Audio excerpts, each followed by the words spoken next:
Last two sessions we had a brief discussion on ventilator waveforms. So today's will be a case-based interactive session.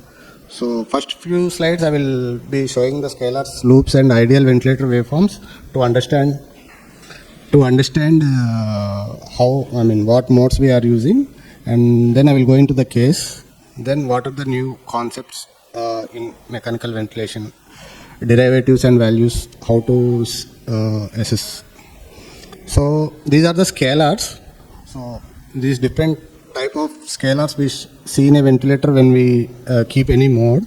So they have names like square wave pattern, ascending pattern, decelerating waveform, sine waveform. So these four are the main scalars which we usually see on a regular ventilator and regular modes. So there are two type like scalars and loops. So now with scalars, these are two modes of ventilation which I am showing here. So based on flow, we can detect which mode of ventilation it is. So if you see here, the flow is square wave pattern, and here the flow is decelerating pattern. So usually flow is decelerating pattern in pressure control modes, and flow is square wave pattern in volume control modes. So if we see volume control mode, SIMV volume control and volume assist control, all these three modes are volume control modes, where we can see flow as square wave pattern. Whereas flow, we can see it as a decelerating waveform, which we can see in pressure control ventilation, SIMV pressure control and pressure regulated volume control. All these three modes are pressure control modes. So if you see the other waveforms, this is the sine wave pattern, volume, and here it is also sine wave pattern. So both are same. Here if you see, this is an ascending ramp in volume control, here it is square wave. So by seeing the flow waveform only, we can identify whether it is pressure control or volume control. But adding to our confusion, newer ventilators, they are coming with flow decelerating waveform in volume control modes also. But we are not having those advanced waveforms here. Which mode is better, either volume control or pressure control?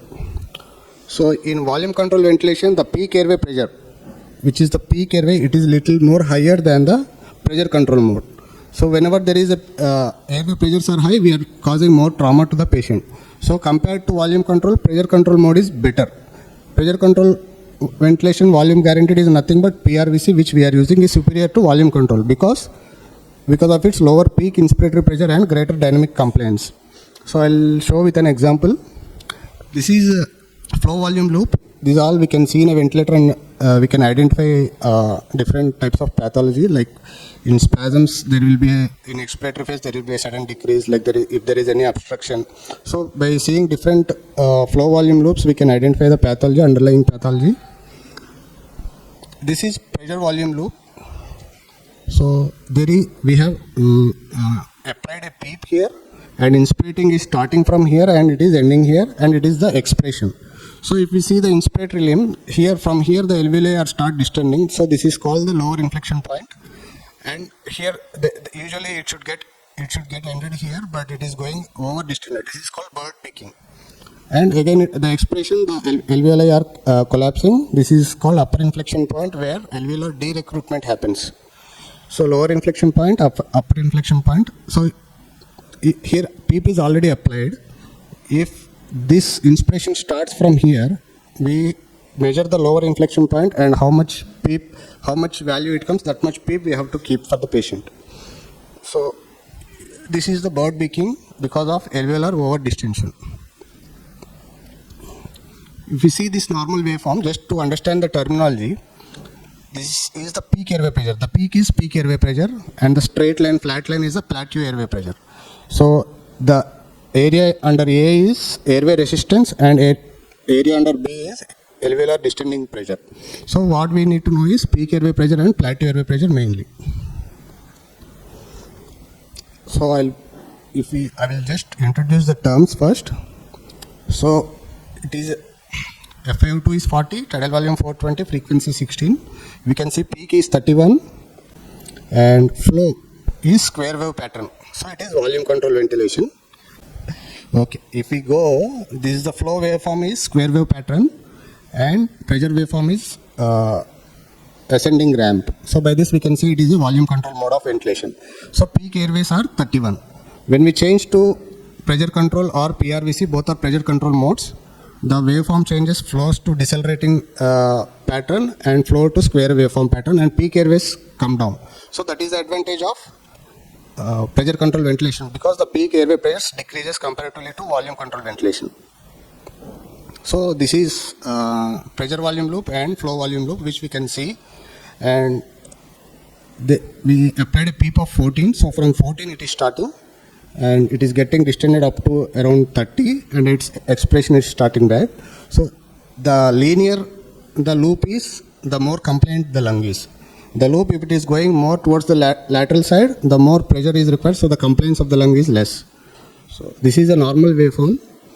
So coming to the case, after knowing the modes, so I'll discuss a small case. He is a 21-year-old male patient, name changed, Mr. Simham, presented with complaints of grade 4 SOB and history of fever since 4 to 5 days, cough with expectoration since 4 days. He is a known case of hypothyroid and morbid obese patient. He was admitted in outside hospital in Tanku for 3 days, intubated on the day of admission. Because he was not improving and clinically he is deteriorating, they shifted the patient to our hospital. So these are the 3 days of investigations which were done in that hospital. Initial total counts were elevated and baseline CRP was elevated. Counts were decreasing trend, but clinically the patient is deteriorating. So these are the ABG values. So initially he had type 2 respiratory failure. However, the type 2, how much oxygen they are providing, we don't know. So PO2 levels are less than 60. If we see the CT, there is a dense consolidation mostly on the basal segments, and almost 80% of the left side of the lung is gone, and almost 50% of the right side lung is gone. So with this patient, this is the CT done in our hospital during admission. The labs which were done in our hospital, like total counts were in normal range. Procalcitonin was slightly elevated, and other organ functions are normal. CRP was a decreasing trend. But if you see the X-ray, when the patient, this is done in outside hospital, this is during admission. We see the complete left lung is collapsed, or it is diffuse infiltrates are there. So after admission, after applying PEEP, left lung expanded, and after slowly weaning off ventilator, weaning, this is the day before yesterday's X-ray, the left lung is expanded.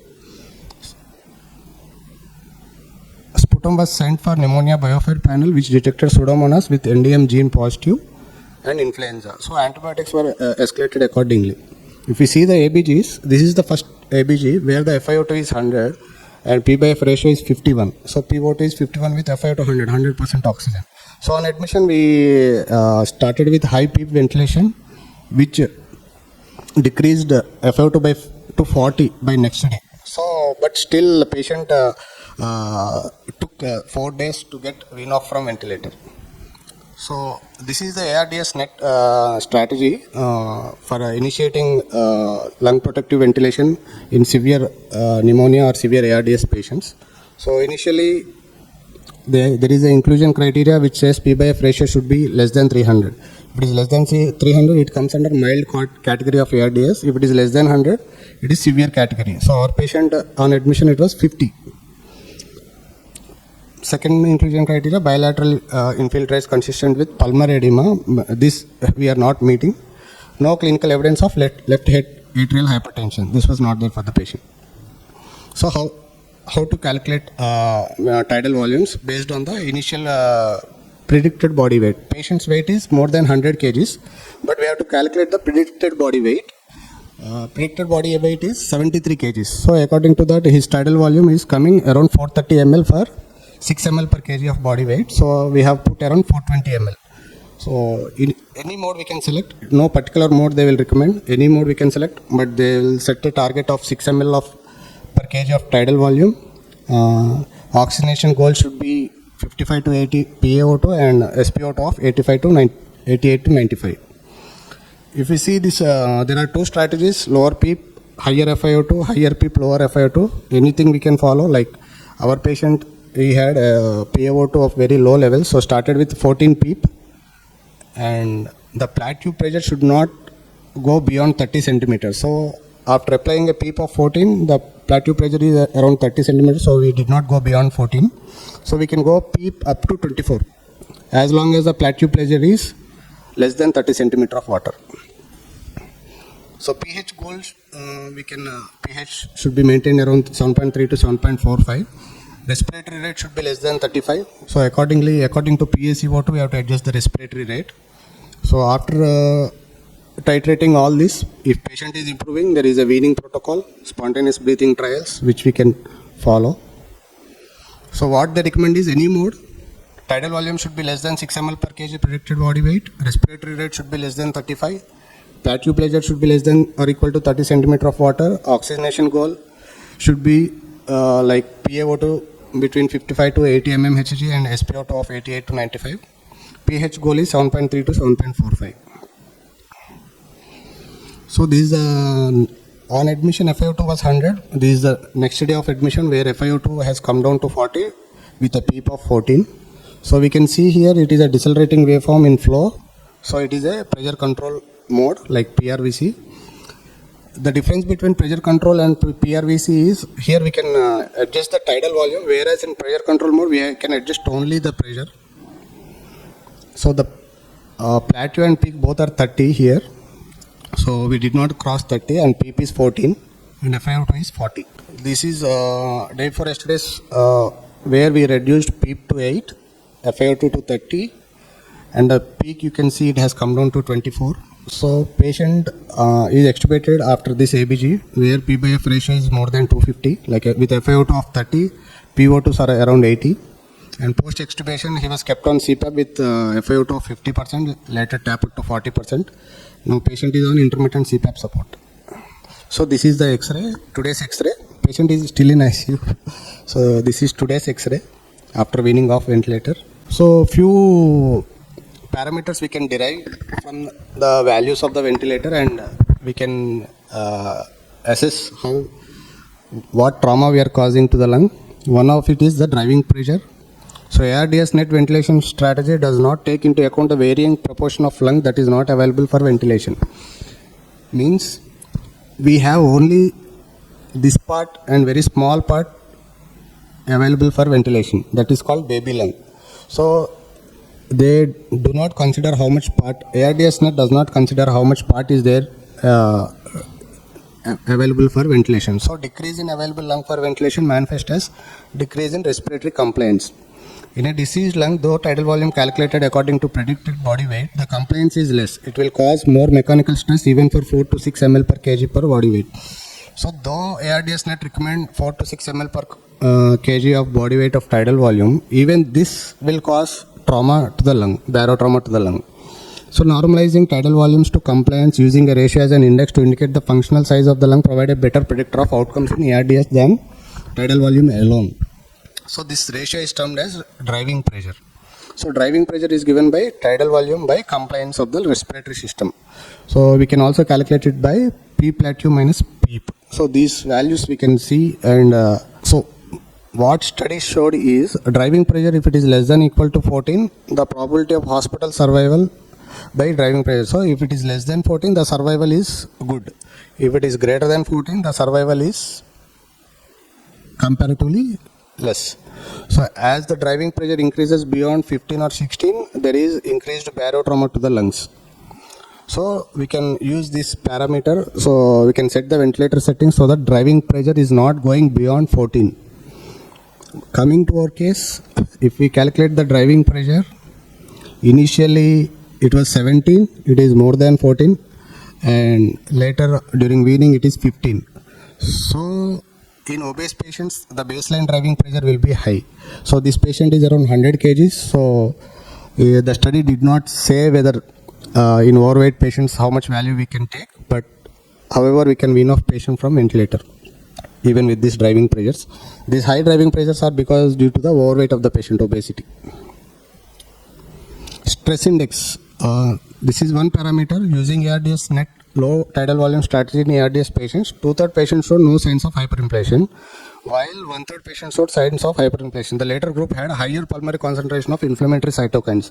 So whenever we are putting more stress on the baby lung, like whichever the normal lung is there, we are hyperinflating it, and there are inflammatory cytokines formed in the lung. So by using ARNet strategy for setting tidal volume and titrating PEEP to a stress index level of 0.9 to 1.1 is optimal. It avoids hyperinflation, dead space ventilation, and inflammatory cytokines were reduced with improving hemodynamics.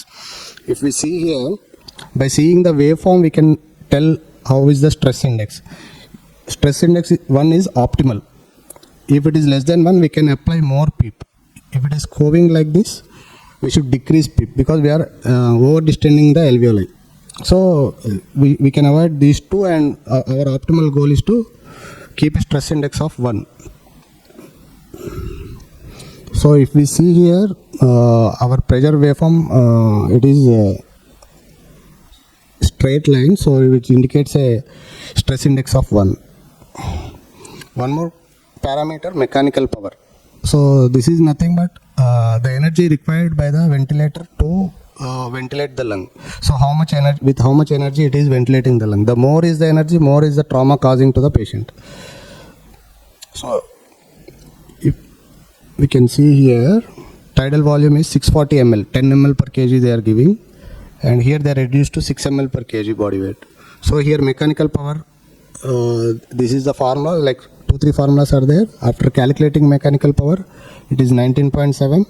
When tidal volume has come down, the mechanical power has come down 15.1.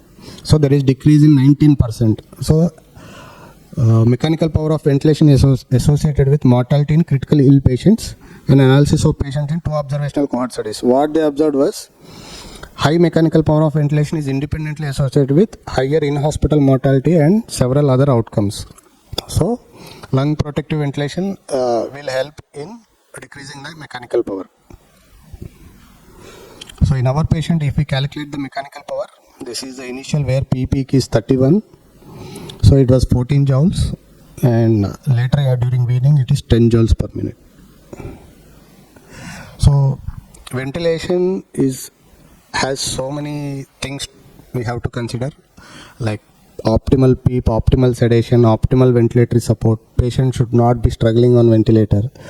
So we have ventilator-induced lung injury, patient self-inflicted lung injury, ventilator-associated diaphragmatic dysfunction. So many factors come into play when we are ventilating a patient. So excessive respiratory effort when patient is on ventilator, like ventilator is supporting the patient is also struggling to take breath because of insufficient PEEP or insufficient ventilator resistance or insufficient sedation. This all will cause like patient self-inflicted lung injury and diaphragmatic dysfunction both. So these all factors come into play while ventilating a patient. So out of the box, this is a concept of auto PEEP I want to add in this slide. So where we can see a dynamic hyperinflated alveoli with expiratory flow limitation. So basically this we will see in COPD patients where the small airway collapse and hyperinflation of the small airways will be there, alveoli. So the air cannot escape out. So this is the PEEP, positive end expiratory pressure auto PEEP. We call it as auto PEEP because we are not applying from outside. Patient is developing on his own. When a patient is on ventilator support and COPD patient is having a auto PEEP of 10 centimeter of water, we have a dilemma whether to keep PEEP or not because already auto PEEP is there. So what this theory suggests is we can apply a PEEP so that this collapse which is there will get distended and the air escapes out. So that should be 80% of the auto PEEP. For example, if auto PEEP is 10, we can keep PEEP of 8 so that this airway opens and the gas exchange happens. So it is explained by this waterfall concept where water flows downstream. Water flows like this. So we can apply a PEEP which is not crossing the critical pressure. Means if we apply a PEEP of 12, then we'll make it as upstream. So what this won't be flowing out because we have kept more PEEP than the intrinsic PEEP. So we have to keep less PEEP so that the water flows downstream. Like if we keep PEEP of 8, intrinsic PEEP is of 10, then the airway opens and the gas exchange happens. So it is like we have to keep a PEEP for a patient who is on ventilator with COPD. So it should not cross the critical pressure. So we have the flow square wave pattern in volume control and decelerating flow in pressure control mode. So the peak airway pressure came down from 31 to 29. So that is the advantage of pressure control over volume control. This is the advanced mode.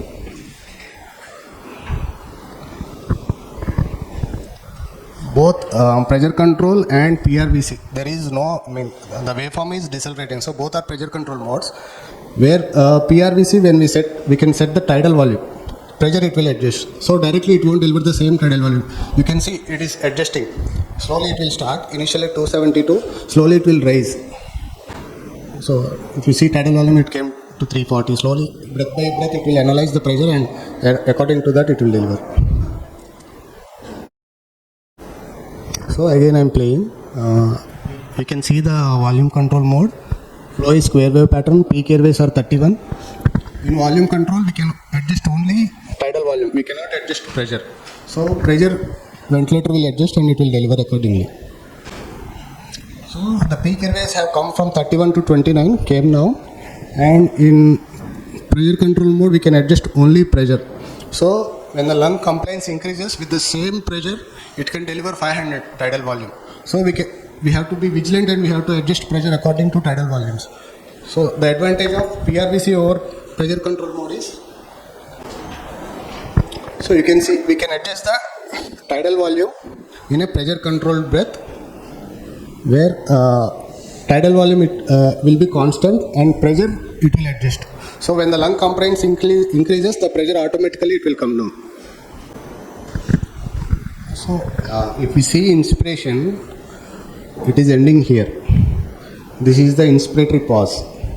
So this is the patient breath. This is the mechanical breath. So inspiration, in this inspiration, patient active inspiration is still here only, but this is the inspiratory pause. So there will be no flow, like there is no air entry, like breath holding, like this part is the breath holding part, and then expiration starts. So we can adjust inspiratory pause depending upon the pathology of the lung. So in severe ARDS we can put some inspiratory pause. Is pressure volume and flow volume loops which are normal in this patient. So weaning criteria, FiO2, fraction of inspired oxygen less than 40%, PEEP should be less than 8, or FiO2 should be less than 50%, or PEEP should be less than 5. Then only we can try a weaning trial. So PEEP and FiO2 should be in decreasing trend, like values should be less than previous day. It should not be like FiO2 is increasing and PEEP we have to keep and all. So the FiO2 and PEEP should be in a decreasing trend compared to previous day. Patient has acceptable spontaneous breathing efforts. So systolic BP, like there should be no shock without vasopressors, and no neuromuscular blocking agents or sedation. So patient power should be adequate. So basically we can divide it into subjective and objective criteria. Subjective means patient related, patient power, head lift, how he is breathing. These all comes under subjective criteria. Whereas objective criteria, we can take ABG, FiO2, PEEP, and ventilatory parameters like P.1, how much he is generating, how much PEEP he is requiring. Then we can go to spontaneous breathing trial, where we can place on TPs. TPs nowadays we are not placing. It's only for normally breathing patient whose GCS is low, we can put on TPs. Otherwise we should keep on a ventilator and we have to assess the volumes, how he is breathing. So in CPAP, pressure support should be less than 5 cm water and PEEP should be less than 5 cm of water. Then how he is breathing, how much tidal volume he is generating. Assess for tolerance for at least 2 hours. So saturation should be more than 90. Arterial oxygen should be more than 60 mm Hg. Spontaneous tidal volume should be 4 ml per kg for predicted body weight. Respiratory rate should be less than 35. pH should be less than greater than or equal to 7.3. So there should be no respiratory distress. This is all during still endotracheal tube in C2. When we are doing this spontaneous breathing trial, patient should not have respiratory distress like accessory muscle usage, abdominal breathing, diaphoresis, marked dyspnea. So if tolerated for at least 30 minutes, consider extubation. If not tolerated, resume pre-weaning settings. So in this patient, it is a little tricky. Patient is on ventilator for 8 days. We are unable to wean him off. And FiO2 is he is having a lot of secretions. The tube is getting blocked. Again, if we go and see the chest X-rays, after 2 days of on ventilator with high PEEP support, PEEP is weaned off, and third day again his chest has become bad. So as long as we are keeping him on ventilator, the one day he's looking good and one day he's looking bad.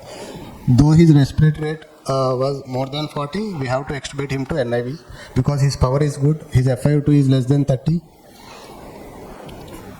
So in few patients we have to take that chance and give a trial of extubation. Otherwise, we'll keep on ventilating the patient, seeing the ventilatory parameters.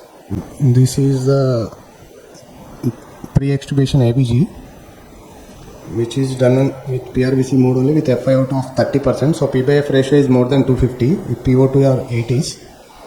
This is post today's morning ABG, where FiO2 is 40 and PO2s are 72. 40 and PO2s are 72.